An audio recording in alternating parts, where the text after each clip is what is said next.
Fanatics, Carlos here. I've been publishing and sharing Funko memes every day, and I'd like to thank the entire Funko Fanatic Philippines community for allowing me to do so. Pero para maiba naman, unboxing video content ang gagawin ko this time. As you can see here, meron akong 4 na Funko Pops lined up in front of me, at lahat sila galing sa new Rocky line which was released last year in time for the movie franchise's 45th anniversary celebration. I'd also like to thank Bully Boy Collectibles, which is the reigning and defending retailer of the year, kung saan ko nabili itong 4 na Rocky Funko Pops ko. Just a quick mention, grabe magmahal ng customers ang Bully Boy Collectibles. Imagine, nabigyan pa ako ni Piolo Pascual ng Valentine's card last February. So, kung sino man si Piolo Pascual sa Bully Boy Collectibles, maraming salamat na lang sa'yo. Pero moving on from the Papa P mystery, simulan na natin ang unboxing video na ito. The great thing that Funko did with this line is chronologically arrange yung numbers nila. Nice! So as you can see, itong Rocky Balboa numbered 1177 at yung Apollo Creed numbered 1178 are both from Rocky 1. Ito namang Rocky Balboa with the chicken numbered 1179 is from Rocky 2. And lastly, itong Rocky Balboa with the championship belt numbered 1180 is from Rocky 3.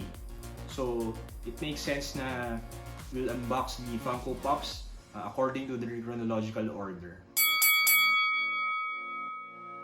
Ang una nating titingnan, yung Rocky and Apollo Pops from Rocky 1. So let's take a closer look at the different sides of the box here. As you can see, 3D art na yung ginamit na glam shots. And of course, updated na yung version of the Funko box dito. Para sa akin, these two are a fan service to Rocky fans and collectors. They can be considered as remakes of the OG Rocky and Apollo Pops released way back in 2013. They're essentially the same mold, pero medyo mas updated lang yung look nila pareho. Especially Rocky, who has a swollen left eye in the newer version. If you're a huge Rocky fan and collector like me, I highly recommend you get these two. Especially kung mahihirapan ka ng kunin yung OG versions nila, because as of today, 20,000 pesos na yung PPG ng OG Rocky at 17,000 pesos naman for OG Apollo. Sunod naman natin na titingnan is the Rocky with the chicken pop. From this new Rocky line, I'd say ito ang favorite ko. This is a Funko Shop exclusive as indicated with the sticker here. And in case you don't know it yet, this particular pop is from one of the most popular scenes of Rocky 2. Ito yung nag-training na si Rocky for his rematch against Apollo Creed. And this is a memorable scene kasi for the second time, pinagawa ng trainer ni Rocky sa kanya yung chicken speed test, which he finally accomplished.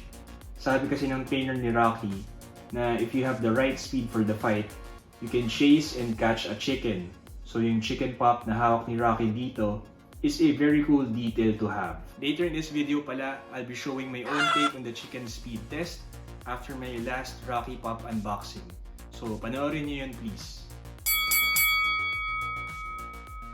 For the fourth pop from this 45th anniversary line is the Rocky with the World Heavyweight Championship belt.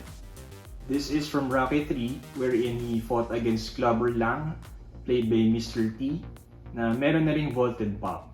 In this movie, namatay na yung old trainer ni Rocky, so he had to ask help from Apollo to train him for the fight. Yung choice of the mold used by Funko is great kasi this comes from the Rocky 3 poster.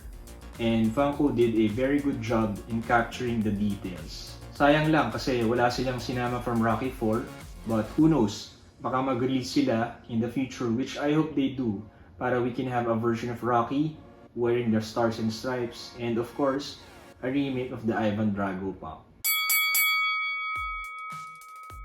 Finally, we reached the main event of this video. At kagaya ng promise ko kanina, I'll be doing my own take on the chicken speed test.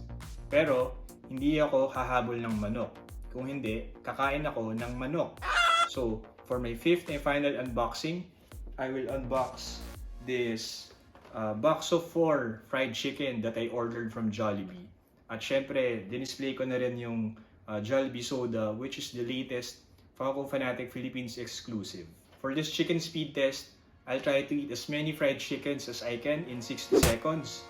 And take note, walang gravy at wala rin akong iinumin para panulak. Before I begin, shout out to PJ Mansibang, who I'm also challenging to do the chicken speed test. And tag also another person to do the same. Alright? Huwag na natin patagalin. Timer ready.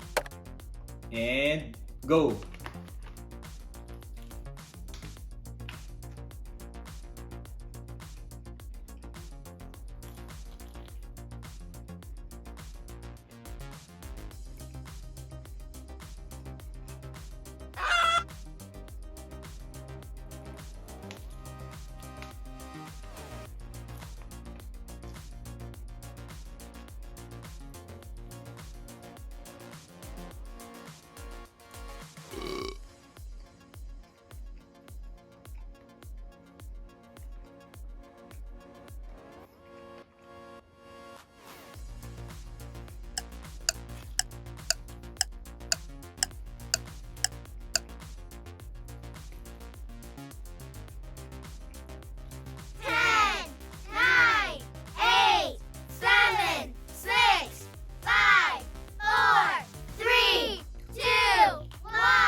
Ang final verdict, meron akong nakain na barely isang fried chicken. What's the matter with you? So obviously, nag-enjoy ako dito sa video na to.